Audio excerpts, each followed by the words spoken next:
Bonsoir, bonsoir.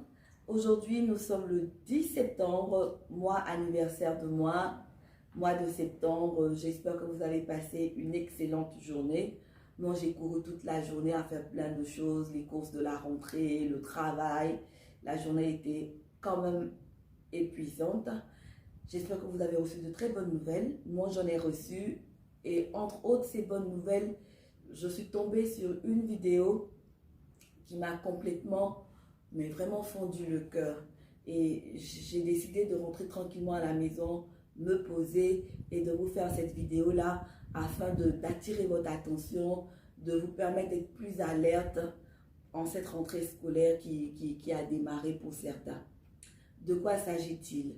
J'ai écouté une dame qui racontait l'histoire malencontreuse, désastreuse et affreuse qu'a subie son neveu de 8 ans. La maman avait inscrit l'enfant pour aller suivre des cours de vacances et à l'occasion de ces cours de vacances, le petit garçon de 8 ans s'est fait abuser par 3 de ses camarades de cours qui ont entre 10 et 12 ans si je ne me trompe pas. C'est affreux.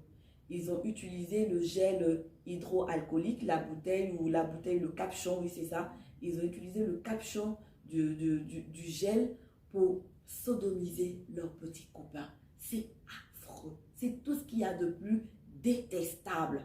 Et le petit garçon a pleuré parce que ses amis l'ont menacé de ne dire à personne, sinon il va être reprimandé. Le petit garçon n'a pas osé en parler à ses parents. Il ne voulait plus aller suivre les cours, mais la maman évidemment se disait que c'était un caprice et tout, mais elle emmenait à chaque fois son enfant à l'école parce que c'est ce qui était bien pour lui qu'il fasse ces cours-là pour avoir un bon niveau à la reprise des cours.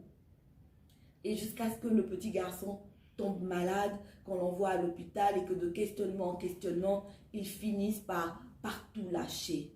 C'est affreux. L'enfant a eu, excusez-moi, mais c'est la réalité, il a eu l'anus complètement infecté et qui suintait.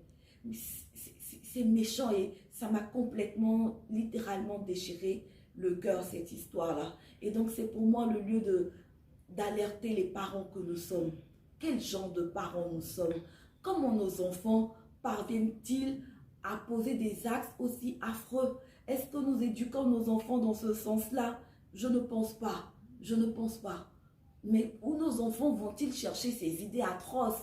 Sûrement dans toutes les chaînes câblées que nous avons, que nous payons à un tarif quand même important. Et en retour, qu'est-ce que nos enfants apprennent là-dedans? C'est bien beau, on peut faire les bourgeois et tout, à avoir toutes ces chaînes-là. Mais qu'est-ce que nos enfants apprennent quand ils regardent la télé, les films, ou quand ils vont sur Internet sans surveillance? Chers parents, faisons attention au programme que nos enfants regardent. Parce qu'ils regardent des choses, mais on ne sait pas ce que ça fait comme tour de chemin dans leur tête pour qu'on en arrive à des actes comme ça. On ne sait pas au contact de qui, parfois les enfants sont dehors. Qui impacte nos enfants? Voici la question. Et peut-être que même il y a des parents qui laissent faire beaucoup de choses. La dame expliquait dans l'histoire qu'il y a une des mamans des enfants qui s'est permise de dire « Mais quel est le problème? Il n'y a rien de grave, les enfants s'amusaient. » J'ai crié « Quoi? Ça c'est un jeu ?»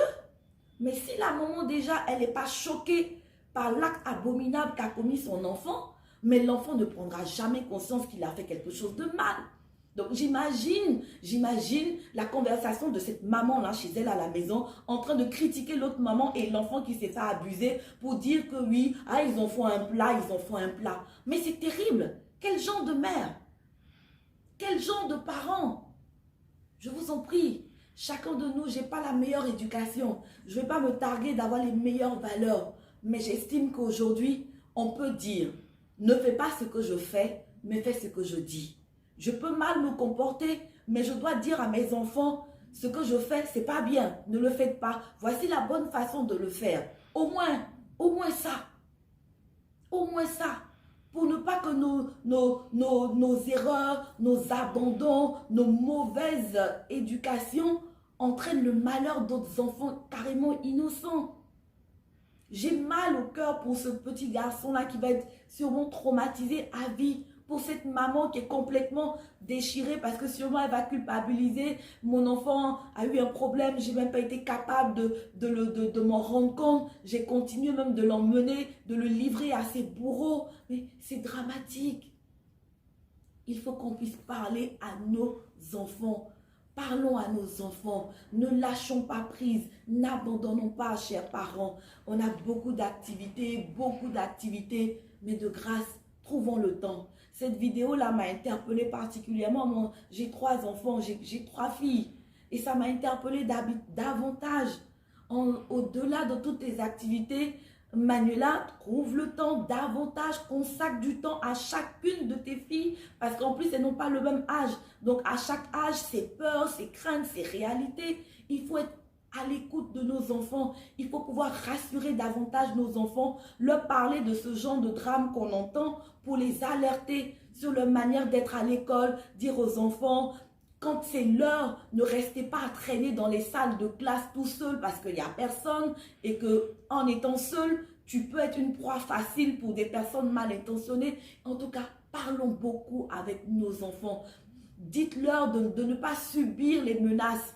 Dites à vos enfants, quand vos amis vous menacent à l'école de ne pas dire quelque chose, vous oblige à faire, dès que vous rentrez à la maison, dites-le. Parce que le seul risque que vous courez, c'est d'être délivré effectivement de ces bourreaux-là. Mais plus vous vous taisez et que vous croyez plus en leur force, vous allez continuer d'être leur victime. Il faut le dire à nos enfants. Le seul risque qu'ils courent en avouant ce que les autres les obligent à faire, c'est que ces autres soient arrêtés en fonction de leur âge. Et je sais que la législation ici, à moins de 13 ans, il n'y a pas de prison, mais il y a des travaux d'intérêt public. Mais au moins, qu'importe la punition qu'on donnera, mais au moins, ils vont arrêter de martyriser, de terroriser, de traumatiser les plus faibles, les plus jeunes.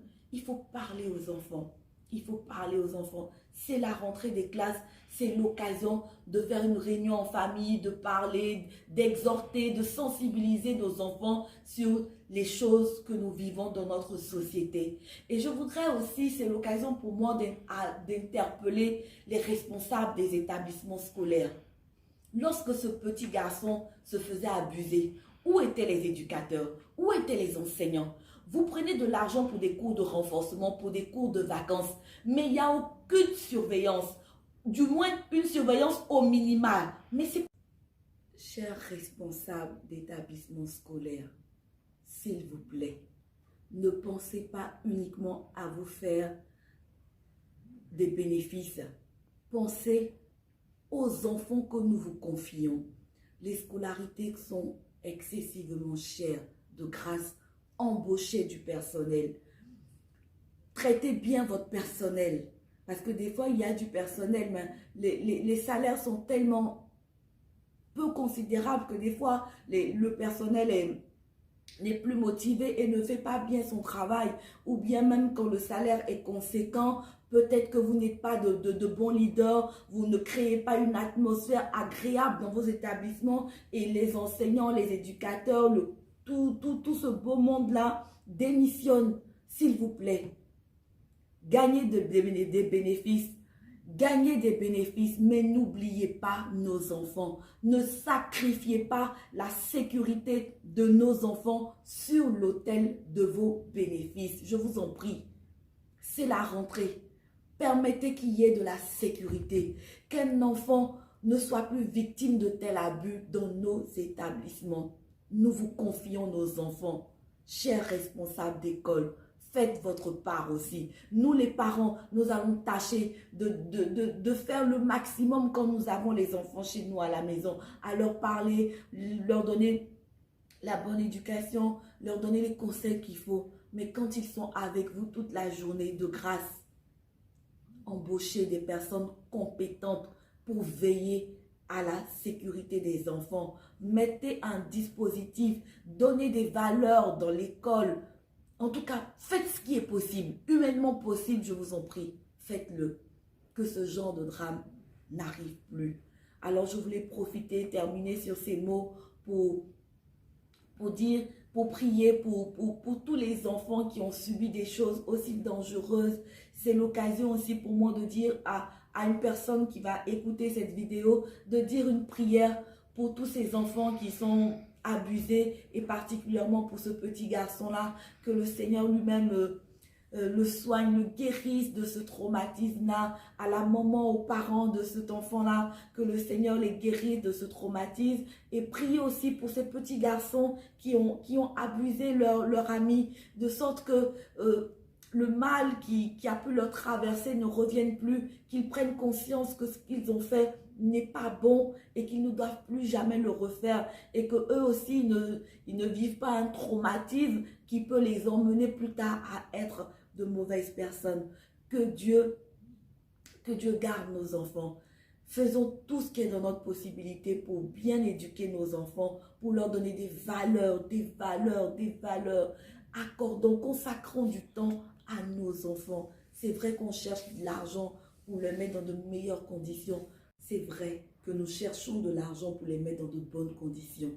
Mais nos efforts seront vains s'ils manquent de l'essentiel qui est notre amour, notre présence, notre écoute. Que Dieu nous garde.